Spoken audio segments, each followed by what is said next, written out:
Alexa, turn on office lights. Okay. As you can see, the light bulb is on, and also you can see on the terminal on the PuTTY window, you can see the command. It went out to the MCU, and on the Arduino IDE you can see that it is showing the command that it received. Alexa, turn off office lights. Okay. And you can also see the off command on the both windows, and the system is working. Hey, what's up? Dr. Malik here. Welcome to another IoT tutorial. Hey, today we're going to be looking at LinkIt Smart 7688 Duo board. This board is almost same size or maybe a little bit smaller than the Node MCU, but it is a lot more powerful than the Node MCU. And especially when you trying to do multiple things or multitasking a little bit, and you don't need as big as the board is a Raspberry Pi, which is much bigger than this. And this board type has two versions. One is the LinkIt Smart 7688 and the other one is Duo. You can go through the details and look at it, what the details are. So it is a 580 megahertz processor for MPU, and then the MCU is 8 megahertz processor. So this board runs Linux on it, and also you can program it using the Arduino IDE, and it has a plenty of memory. And if you look at the size wise, it's almost same size as the Node MCU. To me, this board is very attractive because I can run Linux and Python and execute some other code on it, and also have the microcontroller and a bunch of GPIOs. The only thing that this does is that this internally connects to the microcontroller through the serial and communicates it and sends commands over. We can flash the MCU using Arduino IDE with whatever sketch we want. And to be able to get an internet access or do other things, we need to communicate it to MPU using serial, and I'll show you in code. So here's a very simple hookup. So for you to flash the MCU, you need to connect this USB to your computer, and you should be able to flash it. And you would need the drivers to be downloaded and all that stuff. And also, for you to connect to the Linux part of it, you need to connect your USB to TTL converter to these pins right here. So the RX pin from the USB to TTL converter goes into P8, and the TX goes into P9, and then the ground goes to ground. And since there's only one ground, so you're going to have to share this ground with the rest of the stuff you want to do. So as you can see here, I have this ground shared to this thyristor AC switch right here. I'm going to be using, you can use a relay or whatever you're not. I'm using this because it only requires 2 pins to connect, so it's much easier. Your AC comes in right here. This is connected directly, so this is the common, or what do you call the neutral wire, and this is the hot, and then on the other side this is the hot. But when you're using it, you don't need to have these to hook up. You just simply provide ground to this pin and 3.3 volts to this pin, and then the rest should work without any problems. And one more thing to keep in mind, while you're hooked up to the USB here and this, it does not give enough power to these pins to be able to control it. You have to provide a 3.3 volts to this pin to be able to control these GPIOs. There's not enough power. First thing we need to do is to connect our LinkIt module to our Wi-Fi. So you can do that using a cell phone or your PC that has a Wi-Fi in it. In your Wi-Fi settings, look for LinkIt Smart 7688 and connect to it. Once you connect, look at the details and look at the IP address for it, and you need that IP address so you can connect to it. Put that IP address in the browser like I'm doing right here, and you should see a login screen. Here you need to create a password. The default account name is root.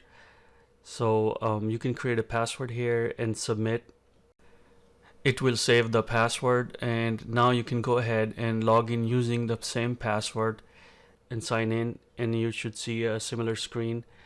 And now go into the network right there and click on it and change from AP mode to station mode, and click on a drop down, and then you can refresh it if you don't see your Wi-Fi router you need to connect to. I can see mine right here, and I can select it, and I can put in a password for my Wi-Fi router, and I can say configure and restart. So at this point my LinkIt board is connected to my Wi-Fi router and has internet access, so it would take a minute or so to reboot. Next, locate the COM port using Device Manager or Arduino IDE, and once it's located you can use PuTTY to log in using following COM settings. So once you're connected, you can type following command ifconfig to locate the IP address of the board. Next you can do is FTP into the board using this IP address. I'm using WinSCP. You can use any other client, and use the following settings, and put in the root username and the password you created previously, and the port 22, and you can log in, and you should be able to see the file structure on the board. So once you're connected, you're probably connected to the root directory. You can go up level and see rest of the directories. We're gonna go ahead and add some files into the root directory. So I'm going to go ahead and copy these 3 files that I downloaded from GitHub. I'm going to copy them here into the root directory, and once they're copied, so first time you connect you get similar message. You click yes here and then type in root for the login as, and password is the password you put it in to the browser. And once you're in there, make sure you cd into the root directory and do ls to see the files. Once you can see the files, execute following command.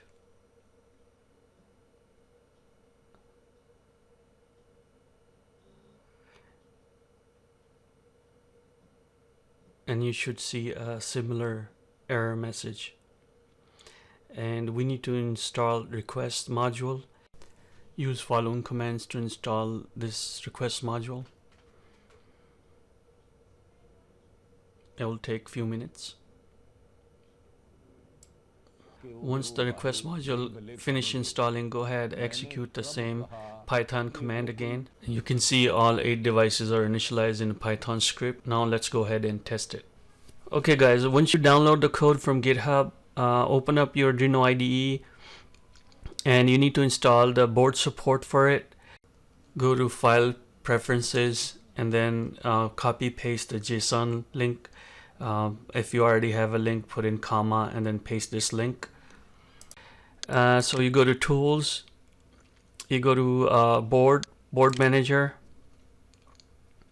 and in here type in LinkIt, and you're going to see this right here, drivers for your board, and you just click install, and it'll take a minute or so. Yep, it's done. So now you close it and restart your Arduino IDE. Okay, once your Arduino IDE is restarted, you can go ahead, go to Tools, and select the board, and the board is right here, LinkIt Smart 7688 Duo. So next what you need to do is connect your board. Once you connect your board, you probably get an error saying that system is unable to install the driver for it. So you need to install the driver for the board. So you need to go into Files, Preferences, and click on the preferences here. It's going to open up this path. Now you go into this path right there. So basically it's in packages, LinkIt, hardware, AVR, and the version. Your version could be different, driver, and then here's the driver for the board. So what you need to do is right click it and click install, and it is installed now. So you may have to plug it in or unplug the board once to be able to show it correctly in your system. So once the driver is installed and board is recognized, you should see this COM port marked LinkIt Smart.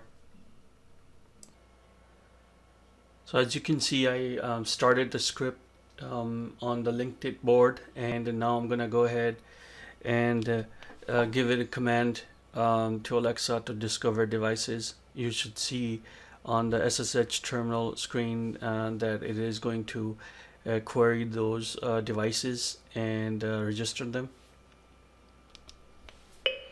Alexa, discover devices. Starting discovery. This will take up to 20 seconds.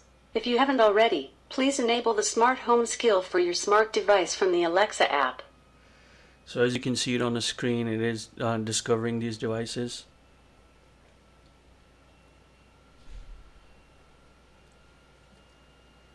I found 9 new devices. Try saying, turn on kitchen. Alexa, turn on office lights. Okay. As you can see, the light bulb is on, and also you can see on the terminal on the PuTTY window, you can see the command. It went out to the MCU, and on the Arduino IDE you can see that it is showing the command that it received. Alexa, turn off office lights. Okay. And you can also see the off command on the both windows, and the system is working. A lot of people are asking me about the projects I'm putting out, if they are Echo or Dot 3rd gen compatible. The discovery wise, they're not working. I'm working on it, but once you discover them, you can still control them with the 3rd generation. So for example, if I move the 2nd gen Dot and put in the 3rd gen,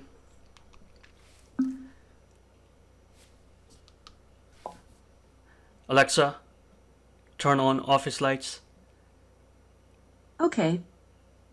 So as you can see, I can control the devices they have been discovered. I can control them. Alexa, turn off office lights. Okay. But yes, the 3rd gen won't work for discovery as of now. Once I have the fix, I'll patch up and upload it to all the GitHub code. So if you want your Python script to start automatically on the boot, take the board IP address, type it in the browser and log in, and go to OpenWrt network configuration on the right hand side on top, and then here type in your password that you set it up, and then go into System and Startup tab, and then in here copy paste the following 2 lines, cd root and the Python command, and click submit. And next go into reboot tab and then reboot the system. So once you reboot it, your Python script will automatically be executed end of the initialization. Okay guys, it took a while for me to get this together because this board is pretty finicky. If you try to flash the board with the wrong setting in Arduino IDE, it will break it, and you would have to actually run a file within the SSH terminal to fix it. I had to do it multiple times. This is the only thing I hate about this board. Other than that, I really like the board. So guys, this is it for this tutorial. Until next time, bye.